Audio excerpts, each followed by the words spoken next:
Welcome back. It's 2026 and it's our first show back. I am super excited to talk about what went right, what went wrong, and what we think's happening in this year. Dom and I like to make our predictions. I know it's late, so we're kind of cheating a little bit and that we're only bringing you up now, but I hope you'll join us as we discuss what's coming up and what this year's going to bring, we think. The main thing is you got to understand the architecture.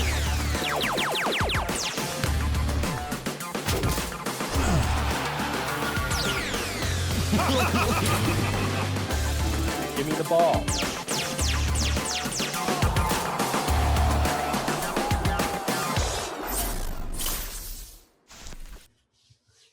What's happening, everyone? Happy Wednesday. Welcome to the game. We're going to get right into it, but I have a couple of housekeeping items first. So first, you're going to notice this is new time, same place, but new time. So we are now at 1 p.m. On Wednesdays. We're shifting to every other week just to kind of give us and the crew more time to put together this production for you. And to that, you're also going to see more like live episodes.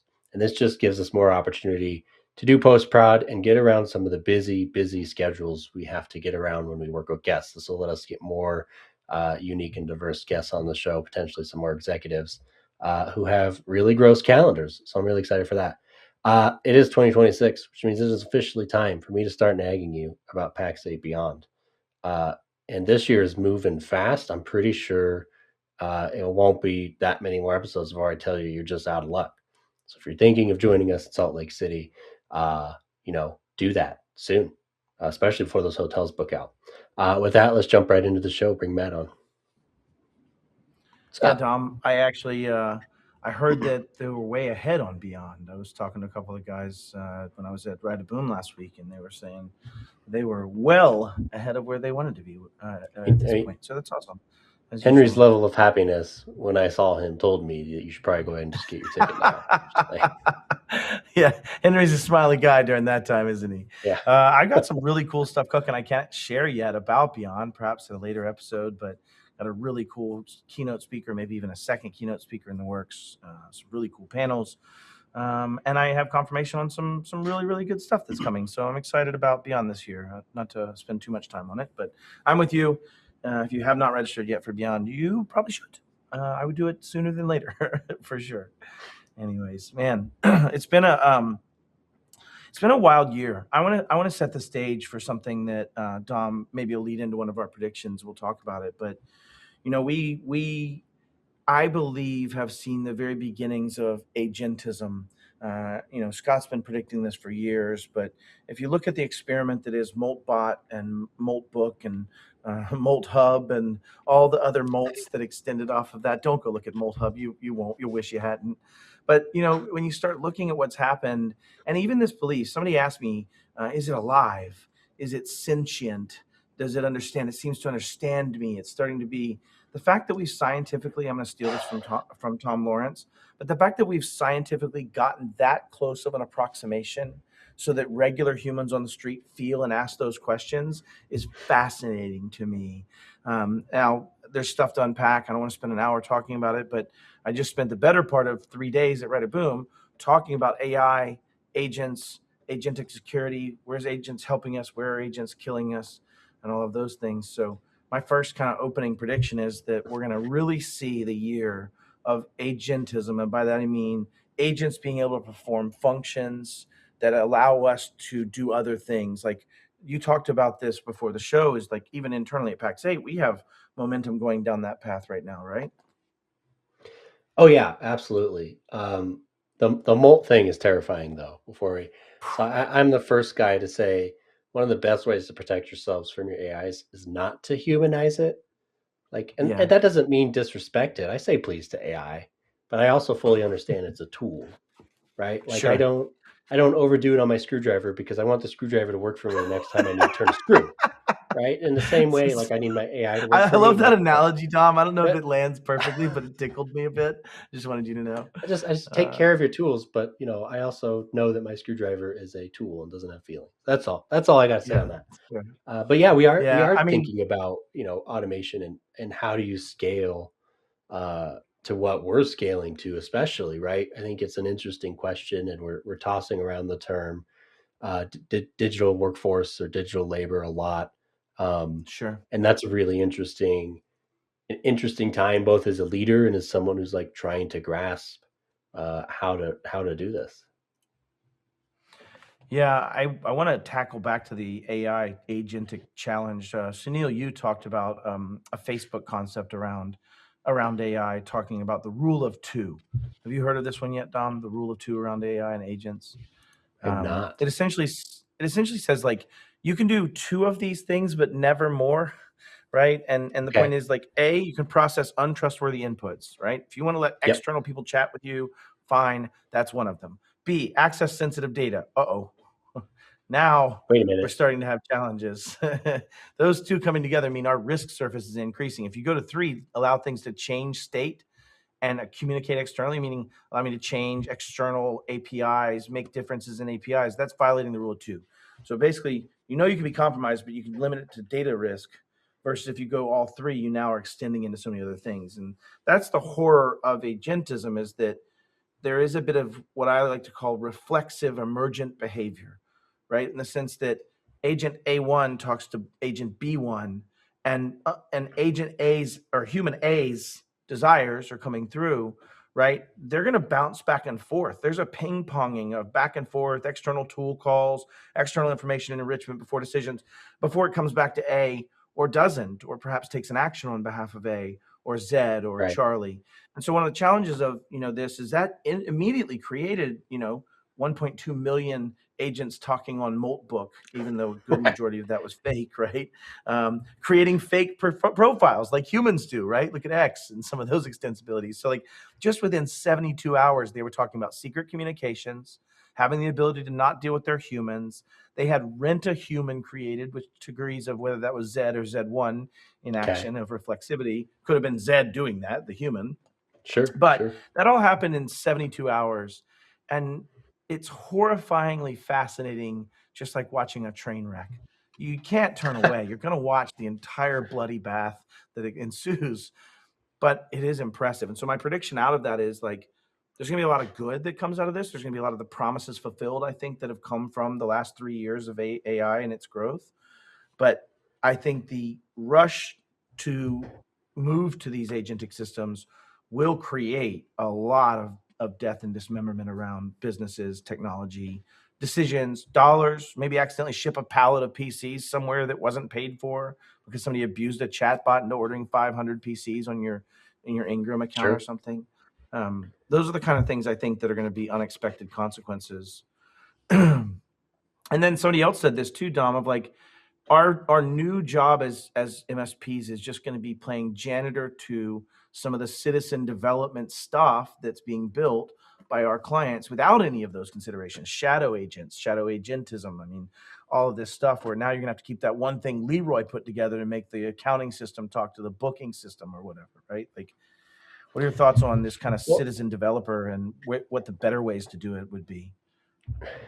sit dev is interesting because there's been 100+ different attempts to make sit dev a thing, right? And like Sure. Power Apps is my favorite example because it's the most well known. Power Apps never took off. It just didn't. And like a lot of people aren't going to like that statement. But the idea that anyone could pick it up and do it was just a lie. Now, when you put AI in the mix, the game has changed. Now you just Yes. say what you want and it starts to formulate a plan, and it's getting better at asking We clarifying saw that questions. with Stephen Stephen Kellogg, right? Kellogg To your came along, point of like, right? yeah, you could just say, because I want to make sure people understand this. The difference is before in a Power App, which I'm not pooping all over Power Apps, it's actually a fantastic platform, was that I had to know how to put everything together. I had to know what code bits I Right. might need as well as extensibilities of the right things I'm selecting. And then on top of that, I had to have very static paths. I had to be able to come through and work through static use cases with only deterministic outcomes, right? And I had to know all of those deterministic outcomes. Now, when you start thinking about automating something when in the age of AI, to your point, Dom, I have the first half, which is using AI to help me build the wiggly bits and things that need to connect to make this be an automation. But Right. secondarily, yeah, it's an official term. But Wiggly bits. secondarily, I can use the AI as a part that is non-deterministic in the middle of those flows to aid in some of those bell curve use case edges that I may not have thought of that I have to deal with in normal process automation. So I do think like And this is where just it gets comparing, terrifying. yeah, Because we just talked about untrusted inputs, and I just did Jeff Con for CyberRise last week. I got the super yeah, cool Stranger Things themed shirt, but you know, I was working with these kids, and like it's amazing because they figured it out like that. I mean, it took no time at all. It was really cool. But anyways, yeah, so the theory was like we had this grade book, which was a data table, and an agent to interact with it, and you convince the agent to do what's not supposed to. And one of them said, "Well, doesn't it get input from the tools too? Because I could just change the comment in the grade to tell the tool to do something else, and that's a different source. So now, like you yeah, could take a different source of authority." And I was like, "Holy crap!" yeah, Right? So imagine in the Power App scenario where AI is in the middle, I can manipulate records, right? That it's yeah. reading, do what Well, I and ask. and So that's why. Go. I'm sorry. I don't want to break your point up. but and it just completely changes the game. So we're doing all this enablement, and it's great. I think there will be a huge amount of people solving very specific problems in very specific ways. Um, Yeah. but I think that's also terrifying because it opens up new doors for problems. We don't have the time to get into all the terrifying right now. If you want to catch us for another show on agentic risks and APIs and MCPs, I did a talk called "Giving Swords to Our Future AI Overlords" that I think covers the topic quite well. But Dom, you tripped on something. We trained 70 kids and teachers because you had teachers And involved. So I know teachers. that's horrifying. The risks of untrusted prompt injections, the risk of connecting to systems that meant something. We got to teach that. How much did you spend for those AI credits? Yeah, so 70 users went into this bot. It was a Yeah, little yeah, under 2 million tokens, about 1,700 that's right. sessions, 84 Yep. cents. All right, 84 cents. All right. Yes, I Now, want to granted, anybody I was watching using this, 4.1 mini and not like 5.2 that's max. fine. So we used That's an older fair. model on So let's purpose. call it eight Yeah. bucks, right? Let's call it Yeah. $8 versus 84 cents. But the point is, if you think, and this is the perfect lead in, we can do great good, especially around teaching, kinesthetic modalities. Like think back to boot camp. We made amazing things with Claude Code. Jason helped us make a water poison tank to show off what would happen if it was compromised. I mean, cool things for very cheap. I think my next prediction is the challenge this year. And you said this before the show, and I'm going to steal your thunder on it, which was we just haven't, as a human species, haven't had a lot of death, human death tied to a cyber event yet. We just haven't. And until that happens, humans just don't care.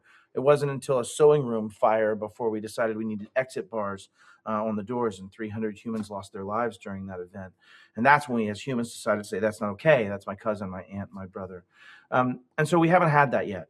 But when you think about force multipliers, threat actors have not really shown the use of AI until what I think is going to be very recently, other than like OSINT speed and some of the things they could do maybe on RPA back in Writing your automation. phishing emails and like, yeah, the basics. Yeah, and you saw it with the threat actor that was what I think it was G something 1002 that was the threat actor that used Claude to somewhat autonomously 80 something percent attack a whole Oh, bunch of yeah, yeah. different victims, right? A nation state player. But we really haven't seen this in the general. But after ClaudeBot came out, I was meeting with Jason Haddix, who is a pen tester for the Fortune 100 AI. And he was telling me, he's like, I moved all my workloads from N8N, which meant that I had to have some kind of code, determinism, planning, structure, if you've ever used N8N, to now using ClaudeBot. I have 7 different ClaudeBots. One does OSINT, one does this, one does. He said, they're just sitting there, and I click through browsers with them when I need to. Like, his world has shifted, and I'm being a little summative. But the point is that we're getting to a point where threat actors would certainly spend the 84 cents to get 3 million out of somebody from that perspective. And if they can do it at scale, they're going to do it at scale. And so my prediction, I'd love your thoughts on this, are that we're going to actually see the threat actor actually do stuff of harm at scale because of AI agents specifically this year, I believe. And here's the doom and gloom part, because we've been preaching for a while. Like the chances of someone coming after you and burning a 0 day or spending the time and effort to target you, your little Yeah. accounting shop or your little pet store, are pretty slim. Like most SMB victims are victims of I'm gonna attacks come at back and chat scale, about that and in just a sec, okay, but continue. but think about attacks at scale, mass phishing campaigns and the like. Um, I think agents turns that on its head, and it says, well, if it costs me Yeah, 84 cents to process 2 million tokens, which is a lot of tokens, that was, remember, 70 sure. whole conversations. Um, I could get a lot done. And if I could do that 100 times, I'm going to win Yeah, once. So we're going to have this yeah. problem of highly targeted attacks driven by AI. Comma space, you still have a problem of mass phishing campaigns being very successful because we haven't taken care of Yep. cyber hygiene. Yep. Yep. Social engineering works, right? I mean, it's the old XKCD comic. I've got $1 billion in encryption Yeah. and I put this fancy layer and all these things. The guy's like, take this $5 wrench and hit him over the head till he gives us the password for the encryption. Right? Like, there's still a challenge there, the social engineering side. But I want to combine that agents with kind of a glimpse of the future. Cloudflare, or Claude Code. Claude did a research study that they released a paper on just recently, where they posited that 0 days are ridiculously easy to find by comparison today, in the sense that they took a lot of open source repos, copied the code back to a virtual machine. They showed you how to set up the virtual machine, how to do the analysis, and they let Claude Code with agents work through finding new memory problems, finding new code challenges, finding new insertion points, finding new things left over broken encryptions, and it was able to find like a shockingly high percentage of CVEs. It did like I don't remember the number. I don't want to misquote, but it was a ton of pull requests to fix those vulnerabilities, and it was made as an argument of, oh, it can do good, but think about that the other way. If I have an agent that I can just have beat the crap out of your system until it finds a Right. 0 day, 0 days can be found even if they weren't targeting you, just because compute is so cheap. And I know maybe Right. this is a little on the edge for any of you watching. Please feel free to challenge me in the comments or look me up and have a conversation. But I think we're getting to a point where if threat actors decided to deal with that, all of the puzzle pieces that are necessary are there to start attacking at scale and spending money on farms and enrichment and all of the things to hand it through a whole set. Even as you think about agents and fleets getting better, like, have you seen the new town mayor, mayor of the city model? It's essentially like they have a mayor, the mayor has a city manager, there's a head of ground, and essentially the mayor tells all the others what to do, make sure they're doing it, the Oh, city yeah. manager Yeah. makes sure they have the right resource. Like, that model for Claude agents is becoming extremely effective. There was just another video I just watched on this, and the point is, Dom, like, agents are the thing we've been promised, but I believe that there's always this threat actors do more with it in the beginning than good guys get out of it in the beginning. Just for a lot of operational reasons. Their job is to succeed. Their job is to win. Your job is to find ways to reduce the cost to your organization because you're now going to be not hiring a new human and you're automating something. Like, those are different motivation paths, right? From that perspective. And so, yeah. Well, and going back to the 0 day thing, I also think the concentration of SaaS is a major driver here, Oh, right? If I yeah. could if I could devote a few agents to poking at, like, the Toast point of sale software that I see at 2 out of Yeah. 3 mom and pop restaurants I go to, uh, I could just get them all at scale, right? And I It, could get it, really creative and start siphoning credit card data or do oh, something more useful than, I mean, man. Well, it came out of a talk you and I were talking about before the show of, like, we've never really seen something where, I like to say the SMB is ephemeral, and that's part of our problem. And anybody watching, think back to this, like, think back to your childhood block. I remember growing up, I had like a K&B drugstore, this, comic book store, a game store, a gas station, right? There was a place I could get ice cream, and all of that is gone. There's nothing there anymore. There's nothing there. They're all different businesses, a completely different vibe, right? And if you look back to your block, it might now be apartment buildings or some kind of third party rental storage or something, right? And Right. so when you think about it, we don't see the same outcome of losing that baker, that attorney, this CPA to cybercrime as we would a Coca-Cola going out of business, right? And so we don't see those same things, or Land Rover, which is quite appropriate right now, right? If they don't get the bailout or things don't get better, right? So, like, we haven't seen those kind of cataclysms. I think that, what, to your point about SaaS software, is that now if there's a giant vulnerability in something that 30% of those businesses, 50% of those businesses are using this SaaS software, that's large enough that we would notice that, right? Of that entire Right. business chain that entire thing going out of business. So we've seen like that with Change Healthcare, for example, right? Remember when Change Healthcare was down, pharmacies weren't dispensing pills, people weren't getting their meds, people were having withdrawals or worse or psychological symptoms or worse, right? Medical symptoms. And so like we haven't seen that at scale of every single, fast food chain you might see. But we have what has been up to the last 30 years, in my opinion, Dom, um, the middle theory playing out. I always describe the middle theory as right capitalism saying that if products won't rise much above or fall very much below the maturity of their consuming entity. So Yeah. if I make a better spoon and it costs me 12 cents more and I can't sell it to you for more because it doesn't mean anything to you, that is not rewarded by capitalism. Well, fixing SaaS software and having it actually be secure and putting sprint cycles into making it secure has been antithesis to capitalism because of that lack of maturity. And so you have all this stuff now in SaaS to a low common denominator maturity consumer. If one of them went down, we could see a really big cataclysm affecting SMB at scale because of that centralization of SaaS. I mean, it would be massive, right? And it's an interesting problem because if you think of a hyperscaler like Microsoft, they have roughly, last I looked, $1 billion a year that they're spending on defensive cybersecurity. Like, I don't think Yeah. that even includes like their crime team Design and or their dark infrastructure, how group, they like none of planned that. it from the Just beginning, like like none of yeah, that. Yeah. just like the dudes playing defense and the dudes playing offense, they have their own blue and red teams and their tools. That's $1 billion a year. But even some of these more sizable, like Toast or Square or maybe Mm, not so much Stripe. Stripe's pretty big, but some of these big companies that are dealing with financials and email lists and credit cards and yeah. business reporting, uh, they're big, but they're not going to have that same level of investment because they don't carry the same amount of risk in their eyes, right? Or they're in that startup phase where Yep. they're not as regulated. So it's a scary thought. And it's tough. And I think like any technology, right? When cloud came out, threat actors started buying crap from OVH to stand up a bunch of mail relays and Mhm. start spamming you, right? Like this is just the playbook, right? They're Yeah. going to use Yeah. agents very inexpensively uh, to attack a bunch of people at scale, or really just focus a lot of intelligence at one target, right? Or two Yeah. targets. And that's an interesting role. I think we'll see more like whale scale attacks, if you will, just big, Well, nasty, target intrusive. identification.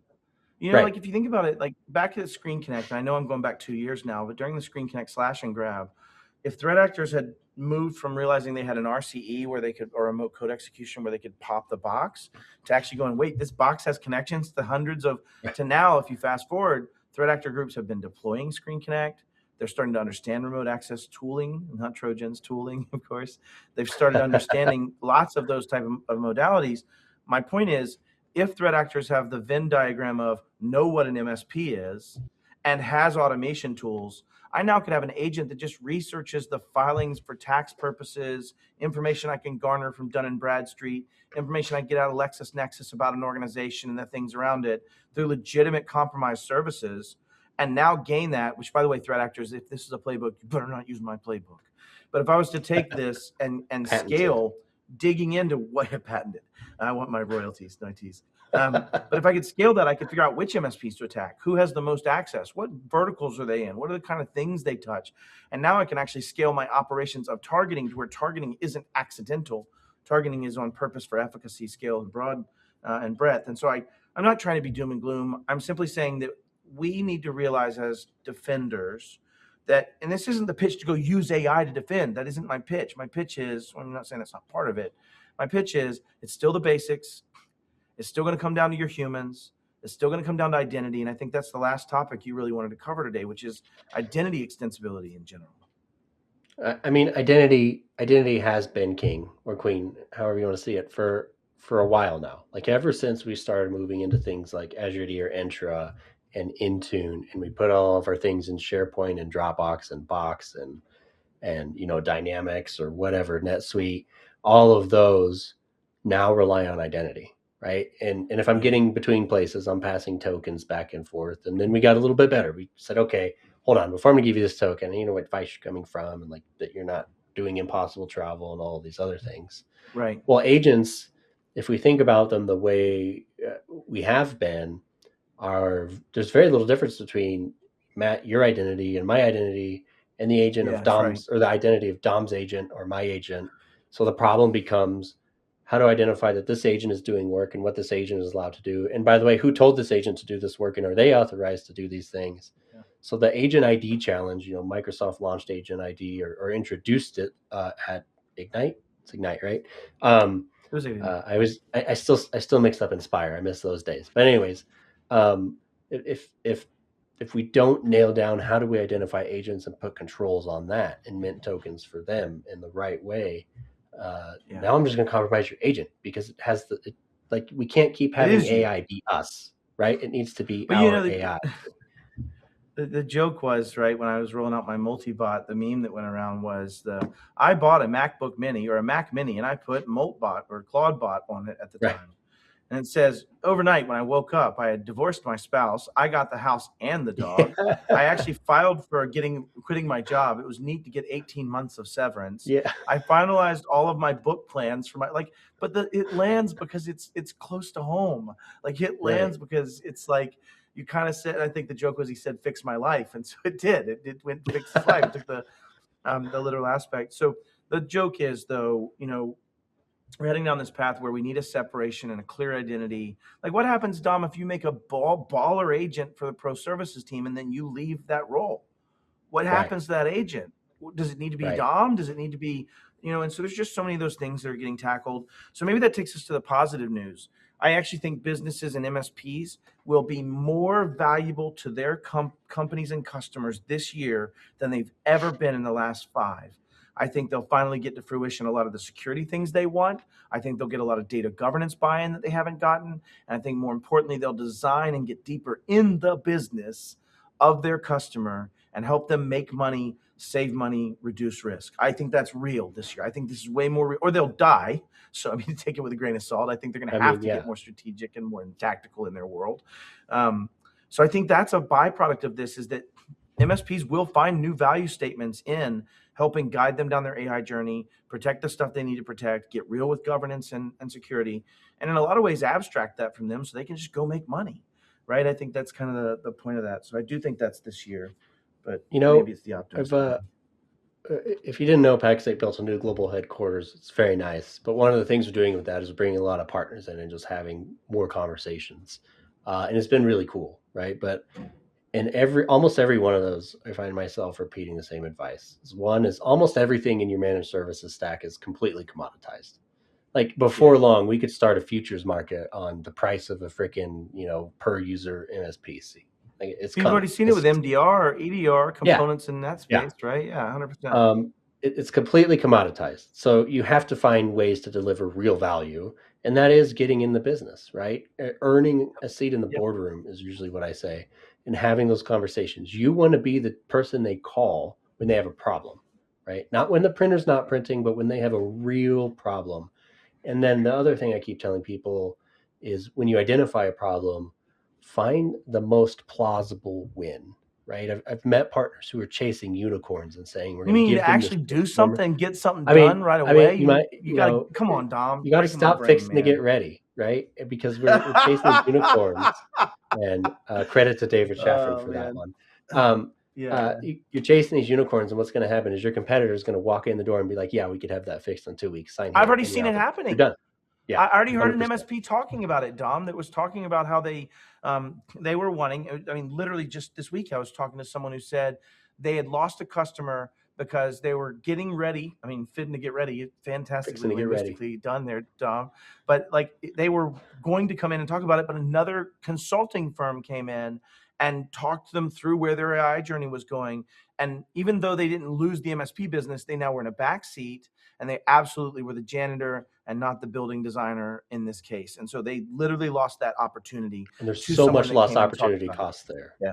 Like, Yep. you don't get to Yep. bring your products, your expertise, your consulting rates, your infrastructure. You just lost all that opportunity. So chase the So small what's the wins and let them takeaway? pile up. Yeah, there you go. Exactly. Like, like, just do work. I don't even know how else to say it at this point. Like, Job's done. All right. You know what, Uh, Dom? Why don't you close us out? I'm sure we're getting close to the red This has numbers been a that we're fun on the show. list. I love the prediction It has. show, and we managed to balance out. I'm gonna have to go back and watch 25's January show, but I think we did a better job balancing out the doom and gloom this year. There's a lot of I it hope still, so. but I think there's a lot of opportunity this year that those of us who are trying to get into more of this managed intelligence space should be jumping onto and writing. That is our first 2026, done with the usual chaos of all January, or in this case, February shows, first shows of the year. Um, like I said, little bit of a new schedule, so it's every other week now.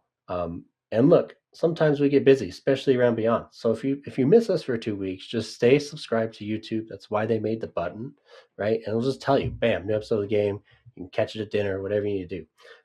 Our next show, I'm pretty excited about because speaking of citizen development, we're going to have Jonathan Robbins come on, and he's part of our internal technology team here at Pax8, and he's going to talk through how his citizen development initiatives are helping our technology services and trust teams go a little bit faster, right? If we think about the scale and complexity that is Pax8, that's a big job. So I'm excited for him to come talk about that. And I think we'll have a live demo. I think, we were talking about it a couple of weeks ago and I've slept since then, but I'm pretty sure we're going to like build an app in Cursor, which would be pretty neat.